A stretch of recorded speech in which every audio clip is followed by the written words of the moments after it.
शिमल्याच्या थंड हवेत एका जोडप्याच्या आयुष्यातल्या सुंदर आणि रोमॅन्टिक क्षणांची सुरुवात झाली होती. सरप्राईज, प्रेम आणि भावनांनी भरलेले काही खास क्षण त्यांना आणखी जवळ आणून गेले.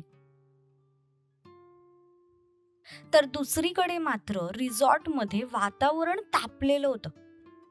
नजरा भिडत होत्या, शब्दांनी वार होत होते.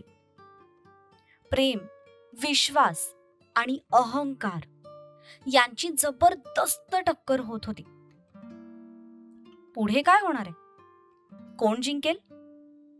सच्च प्रेम की अहंकार?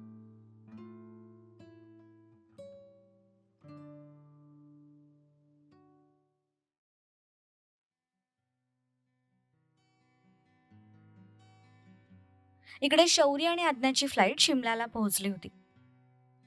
दोघेही एअरपोर्टच्या बाहेर पडले.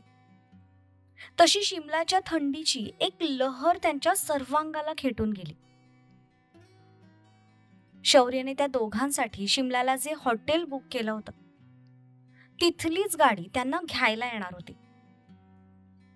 बाहेर पडताच शौर्याने त्या माणसाला फोन लावला. काही वेळातच त्यांची गाडी तिथे हजर झाली.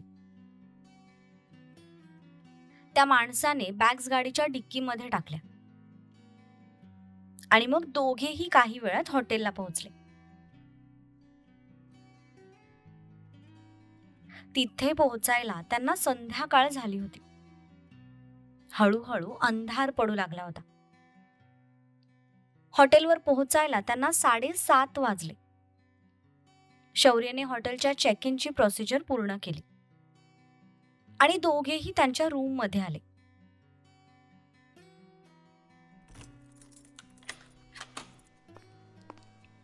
शौर्यने दोघांसाठी हनीमून स्वीट बुक केलं होतं. जसे दोघेही त्यांच्या रूम मध्ये पोहोचले तसे आज्ञाचे डोळे आश्चर्याने मोठे झाले. हे असं काही तिने त्याच्याकडून एक्सपेक्टच केलं नव्हतं. तिने पूर्ण रूम भर नजर फिरवली. रूम खूप सुंदररित्या सजवली होती. रूमचा एरिया बराच मोठा होता. त्याच्या मधोमध एका बाजूला किंग साइज बेड होता जो गुलाबाच्या पाकळ्यांनी खूप सुंदर सजवला होता. रूमच्या छतावर बलून्सचं डेकोरेशन होतं. चहूबाजूंनी सुगंधित कॅन्डल्स लावलेल्या होत्या. रूम फ्रेशनरचा सुगंध पूर्ण रूम भर दरवळत होता. ती सगळीकडे बघतच होती. तितक्यात तिच्या कमरेभोवती त्याच्या हातांचा विळखा पडला. तशी ती काही क्षणांसाठी दचकलीच, पण लगेच तिने स्वतःला सावरलं. त्याचा स्पर्श तिच्या ओळखीचा झाला होता. आवडलं सरप्राईज? तिच्या गालाला गाल टेकवत तो अगदी हळू आवाजात तिच्याशी बोलत होता. तिने लाजून नजर खाली केली. त्यात न आवडण्यासारखं काहीच नव्हतं. सगळं खूप सुंदर आणि मनमोहक होतं. छान आहे. फक्त छान आहे? खूप छान आहे.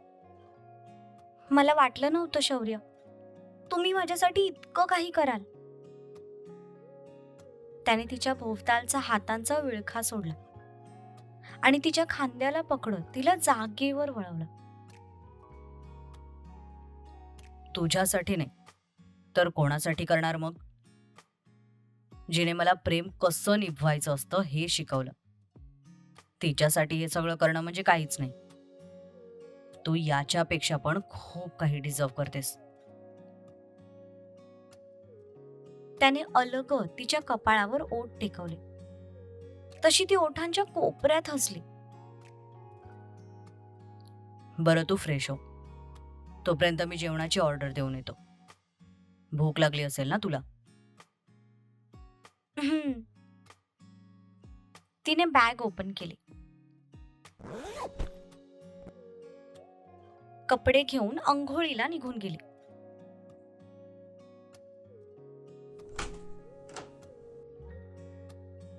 बाहेर भरपूर थंडी असल्यामुळे तिला सध्या गरम पाण्याच्या शॉवरची सक्त गरज होती. इकडे तो त्यांची जेवणाची ऑर्डर देऊन पुन्हा रूम मध्ये आला. तो रूम मध्ये यायला आणि ती अंघोळ करून बाहेर यायला एकच वेळ झाली. दोघांनीही एकमेकांकडे पाहिलं. तिला बघून तो तर काही वेळासाठी श्वासच घ्यायचा विसरला. तिने तोच ड्रेस घातला होता जो त्याने हट्ट करून तिला घ्यायला लावला होता. खास त्याच्यासाठीच आज तिने तो ड्रेस घातला होता. त्याने अगदी खालून वरपर्यंत तिला निहाळलं. त्या लाईट मध्ये तिचे गोरे पाय दुधासारखे चमकत होते. ते बघून त्याचे हार्टबीट्स वाढले. ती नुकतीच अंघोळ करून आल्यामुळे गुलाबाच्या फुलासारखी टवटवीत दिसत होती.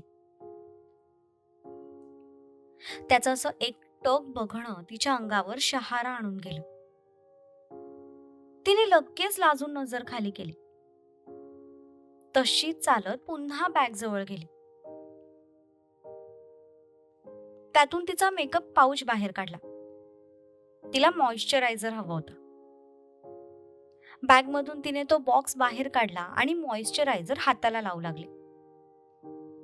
ती तिचं काम करत होती. पण माहित नाही का, तिच्या हृदयाचे ठोके जरा जास्तच तीव्र झाले होते. तिचं जरी त्याच्याकडे लक्ष नसलं तरी तो अजूनही आपल्याकडे एक टक बघतोय हे तिला जाणवत होतं. मॉइश्चरायझर लावून तिने तो पाऊच बंद केला. मागे फिरली, पण मागे फिरताच ती सरळ जाऊन त्याला धडकली. आई ग, सॉरी, मला माहिती नव्हतं की तुम्ही माझ्या मागे आहात. तिने हळुवारपणे त्याच्या कपाळावर फुंकर घालायला सुरुवात केली. तसं तो तिच्या डोळ्यात हरवला. त्याला इतकं काही लागलं नव्हतं, पण तरीही तिच्या डोळ्यातली स्वतःबद्दलची ती काळजी बघून त्याला समाधान वाटलं. ते म्हणतात ना, आपण ज्याच्यावर प्रेम करतो त्याच्याशी लग्न करण्यापेक्षा जो आपल्यावर प्रेम करतो त्याच्याशी लग्न करावं. आयुष्य खूप सुंदर होतं. त्याचाच प्रत्येक क्षणाला त्याला सध्या प्रत्यय येत होता. तिच्या वागण्यातून, बोलण्यातून, प्रत्येक कृतीतून तिचं त्याच्यावर किती प्रेम आहे हे वारंवार त्याला दिसून येत होतं. त्यासाठी तो स्वतःला खूप नशीबवानही समजत होता. रिलॅक्स, मी ठीक आहे. तिने त्याच्या डोळ्यात पाहिलं. काही सेकंदासाठी ती सुद्धा त्याच्या नजरेत अडकली. त्याचे डोळे सुद्धा तिच्याकडे खूप प्रेमाने बघत होते. ज्या डोळ्यांमध्ये स्वतःसाठी प्रेम दिसावं यासाठी इतके दिवस ती तडफडत होती. आज तिला तेच प्रेम भरभरून त्याच्या डोळ्यात स्वतःविषयी दिसत होतं. ते बघून नकळतपणे तिचे डोळे पाणावले. तिच्याकडे बघत त्याने त्याचे दोन्ही हात पसरले. तशी ती गालात हसूनच त्याच्या मिठीत शिरली. हा क्षण इथेच थांबावा असं दोघांना वाटत होतं. दोघेही एकमेकांच्या मिठीत उभे होते. आता ना त्यांना जगाची पर्वा होती ना कोणाची भीती होती.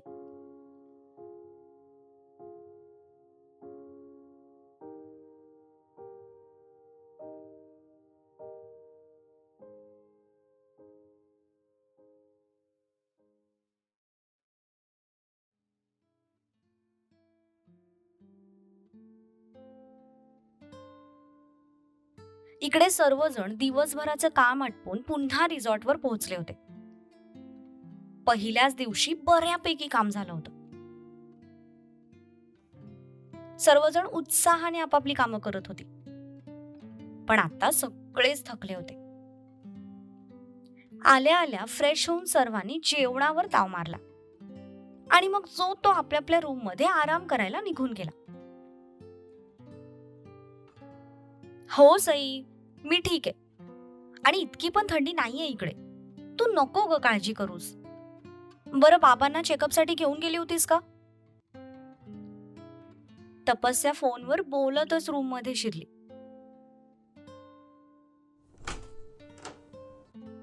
तिचं लक्ष सोफ्यावर आडवं पडून मोबाईल बघणाऱ्या उर्वशीकडे गेलं. तिने शॉर्ट नाईट ड्रेस घातला होता. तिचे ते उघडे पाय बघून तपस्याचा राग पुन्हा 7व्या आसमानावर पोहोचला. तिचा सम्राटवर पूर्ण विश्वास होता, पण कुठेतरी उर्वशीचं सौंदर्य तिला मनातून जेलस व्हायला भाग पाडत होतं. किती चिकने पाय आहेत रवीचे. रोज दुधाने अंघोळ करते की काय माहित. हो ताई, मी बाबांना मेडिकल चेकअप साठी नेलं होतं आणि रिपोर्ट सुद्धा सगळे नॉर्मल आहेत. डोंट वरी, तू फक्त तुझी आणि जिजूंची काळजी घे. हो, चल बरं सई, ठेवते आता फोन. खूप थकले यार. Okay okay, bye, good night. Good night Sai. तपस्याने फोन ठेवून पुन्हा एक नजर तिच्याकडे पाहिलं आणि ती बेडच्या दिशेने जायला निघाली. तपस्या, ती जातच होती तितक्यात उर्वशीने आवाज दिला. तिच्या आवाजावर तपस्या थांबली. मागे वळून तिच्याकडे पाहिलं तर उर्वशी उभी राहून तिच्याकडेच येत होती. उर्वशी चालत तिच्या समोर येऊन उभी राहिली. उर्वशीची हाईट तपस्यापेक्षा जास्त होती, त्यामुळे तिच्या नजरेत बघण्यासाठी तपस्याला थोडी मान वर करावी लागत होती. सकाळी तू मला जी धमकी दिलीस ना, त्याबद्दल मला तुझ्याशी थोडंसं बोलायचंय. कसली धमकी दिली मी तुला? हेच की सम्राट सरांपासून दूर राहा, नाहीतर तू माझं नाव त्यांच्या वाईफला सांगशील. तू त्यांच्या वाईफशी खूप खास मैत्रीण वगैरे. हा, बोल, काय बोलायचंय तुला त्याच्याबद्दल? बरं तपस्या, सम्राट सर खूप श्रीमंत आहेत असं ऐकलंय मी. हो आहेत. मग ही कंपनी धरून आता त्यांच्या 3 मोठ्या कंपनीज आहेत. शिवाय त्यांचे इतरही बरेच व्यवसाय आहेत. हो, मग मग तपस्या, इतका पैसा असणारा माणूस एकाच बाईसोबत राहून बोर होत असेल ना? त्याचं काय आहे ना तपस्या डार्लिंग. हे सच्चा प्यार वगैरे फक्त कथा कादंबऱ्यांमध्ये छान वाटतं. रिअल लाईफ मध्ये सगळे पुरुष सारखेच असतात. एका हातात अम्मा पैसा आला की दुसऱ्या हातातल्या बायका बदलत राहतात. आणि श्रीमंत माणसांची लग्न फार काही टिकत नाहीत. त्यांना त्यांचा फरकही पडत नाही. आज सोबत असलेले उद्या वेगळे होतात. घटस्फोट घ्यायला त्यांना फार वेळ लागत नाही. तुला कळतंय ना तपस्या, मी काय बोलायचा प्रयत्न करते ते? उर्वशी बोलत होती खरी, पण तपस्याच्या त्या शांत चेहऱ्यामागचा राग ती कसा कंट्रोल करत होती हे फक्त तिलाच माहित होतं. आपला हात तिच्या गालावर पडू नये म्हणून तिने दोन्ही हातांच्या मुठी जागेवर रावळून धरल्या होत्या. हो ग उर्वशी, मला चांगलंच कळतंय तू काय बोलायचा प्रयत्न करतेस ते. Good girl. तशी तू खूप हुशार आहेस. फक्त तुझी हुशारी ना चुकीच्या ठिकाणी दाखवतेस. माझी जासूसी करण्यापेक्षा स्वतःच्या कामाकडे लक्ष दे. निदान तुझ्या कामाकडे बघून तरी सर तुला प्रमोशन देतील. नाहीतर तुझ्यासारख्या ॲव्हरेज मुलींकडे आकर्षित होऊन कोणताच बॉस तुला प्रमोशन देऊ शकत नाही. उर्वशी हसूनच तिथून जायला निघाली. तसा तपस्याने तिचा हात पकडून तिला थांबवलं आणि जोरात मागे ओढून पुन्हा स्वतःसमोर उभं केलं. ए, मेकअप की दुकान? सौंदर्याच्या जोरावर कर्तृत्व विकत घेणारी नाहीये हा मी. ते तुमच्यासारख्या आईत खाऊ मुलींचं काम आहे. आणि काय म्हणालीस ग तू, की खरं प्रेम हे फक्त कथा कादंबऱ्यांमध्ये असतं? शेरशाह मूवी बघितलास का? कॅप्टन विक्रम बत्राच्या मृत्यूनंतरही डिम्पलने लग्न केलं नाही, कारण तिचं कॅप्टन विक्रमवर खरं प्रेम होतं. त्यांचं देखील तिच्यावर खरं प्रेम होतं, म्हणून त्यांचं प्रेम अमर झालं. आणि तो फक्त मूवी नाहीये हा, त्या मूवी मागची स्टोरी खरी आहे. सावित्रीने आपल्या पतीचे प्राण वाचवण्यासाठी कठीण अग्निपरीक्षा दिली आणि यमाच्या तावडीतून स्वतःच्या पतीचे प्राण सोडवले. हे ती करू शकली फक्त खऱ्या प्रेमाच्या जोरावर. बरं, यांचं सोड. आजही समाजात कितीतरी कपल्स आहेत जे कदाचित रोमॅन्टिक डेटवर जात नसतील, त्यांच्याकडे भरपूर पैसाही नसेल, पण आहे त्या परिस्थितीत खुश राहून ते एकमेकांची साथ देतात, प्रामाणिकपणे संसारासाठी स्वतःचा जीव ओततात. हे करण्याचं बळ त्यांच्यामध्ये येतं, कारण त्यांचं एकमेकांवर प्रेम असतं. सौंदर्याच्या जोरावर प्रेम विकत घ्यायला बघणारी तुला काय कळणार ग खऱ्या प्रेमाची ताकद? सकाळी पण सांगितलं होतं आणि आत्ता सुद्धा पुन्हा तेच सांगते. सम्राट सरांपासून दूर राहायचं, नाहीतर त्याचे परिणाम खूप वाईट होतील. इतके वाईट ज्याची तू स्वप्नात सुद्धा कल्पना करू शकणार नाहीस. अंडरस्टँड?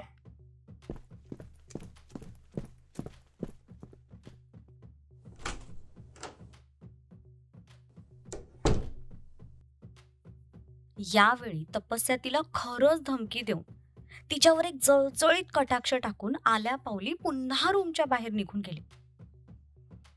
आता यापेक्षा जास्त ती उर्वशीचा चेहरा स्वतःच्या डोळ्यांसमोर सहनच करू शकणार नव्हती.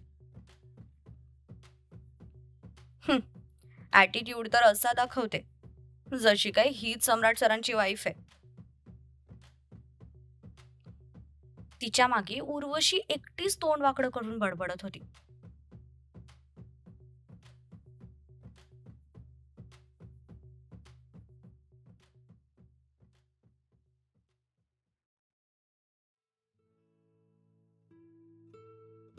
नमस्कार जत्रा, कसे आहात सगळे?